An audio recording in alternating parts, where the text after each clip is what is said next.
So why the predictive analytics is needed today?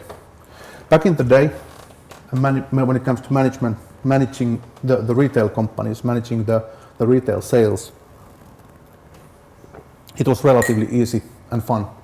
You just needed to choose a high penetration product, put that to discount, and put your discount printed to let's say first page of the national newspaper, and everybody came screaming to your shop and purchased that and also some other stuff. But that was the time of the average customers.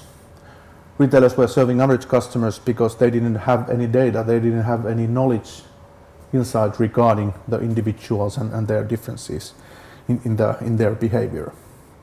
But the root cause, basically, the phenomena behind all of this fragmented consumption that we are talking about today, and the need for a one-to-one dialogue and personalized approach, is basically the fact that when it comes to, let's say, 20 years back, when you ordered coffee, you got coffee. Today, when you order coffee, there's huge variation of a lot of different kind of things. And if your coffee has milk, you cannot be sure nowadays even that it is milk, or maybe it's based on some palm oil or something like that. So people have always had a need, or human beings have always had a need to fulfill their values by consuming, by buying stuff.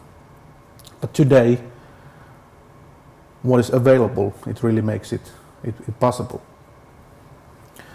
From the retailer's perspective, this is a challenge, as the demand is fragmented based on the fragmented consumption. And when it comes to this kind of a big countries, wide countries like Finland and Sweden with a relatively small population, it's even more tricky. The consumption in some northern part of the country compared to the capital area can be totally different. Let's say one example that we've been using in Finland. If you cut the country in half, and when somebody mentioned special cheese on the northern part of the country, it means totally different compared to what does it mean in the southern part of the country. Demand is fragmented, but it also moves in time. When it comes to certain weeks, for example, people tend to go from capital areas to north or things like that. And when it comes to consumption during the evening hours compared to the morning or the day ones, they are always they are different. So there is a lot to know and to understand to be able to serve the population in optimal way. But there is still one thing that hasn't changed. The old truth that the location is the most important factor when it comes to customers considering and choosing the shop to visit for their purchases. That hasn't changed. And the old thumb rule that when it comes to the turnover, at least the half of it comes actually from the really close neighbors. And the second half comes from people whose daily or at least weekly routes crosses with the store. This is still the fact. And basically meaning that whatever retailers with a physical store network, their market potential is a sum of the trading areas of each and every of their individual stores. So how can analytics help here? When it comes to retailing companies which we are serving, we divide those into two groups. The ones with the loyalty program, meaning that they have the real one-to-one connection and the access to the longitudinal behavior of the individual customers.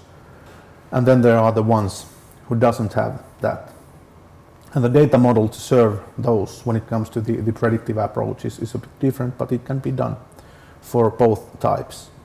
And the analytics is needed first when it comes to creating the prediction power. It's needed to synchronize all of the different kind of information areas together. So that's something that you cannot just do by mapping manually and just bringing the data to the database and put them next to each other. It needs to be synchronized. That's the way to maximize the prediction power. And when it comes to the companies with wide penetration loyalty programs, they truly can see to the future. When the data model is in place, then it's possible to create a decision-making solutions for each and every of the main retail processes based on that synchronized data model. And this is what we've done. The phenomena to understand regarding the customer point of view, of course, the need. What needs does the customers have? What are the preferences, etc. And then there is, of course, the moment of truth, be it the serving the customer in the online or be it the physical store. That's also something that needs to be analyzed and understood to be able to optimize things. And the third thing is the location. Where are the customers? Where are the stores? And where is the trading area and the potential of the individual store? When it comes to the companies with the loyalty programs or some sort of a customer data register, they basically know where their customers live,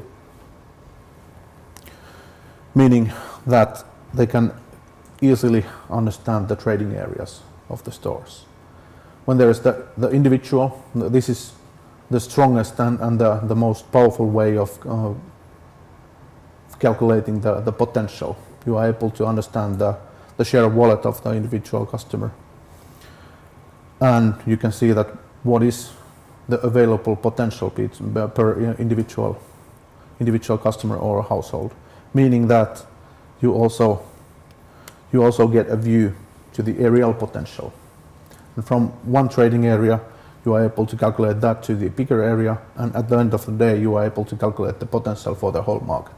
And this gives not only the prediction power and fuel for optimizing the assortment and space allocation, but it also provides a possibility to create a common language for the whole organization, meaning that we are able to challenge the strategy, we are able to serve the questions and the decision points of the strategic planning, and from there we are able to make sure that assortment planning, space planning, price setting, campaigns, all of that also supports and fulfills the strategy.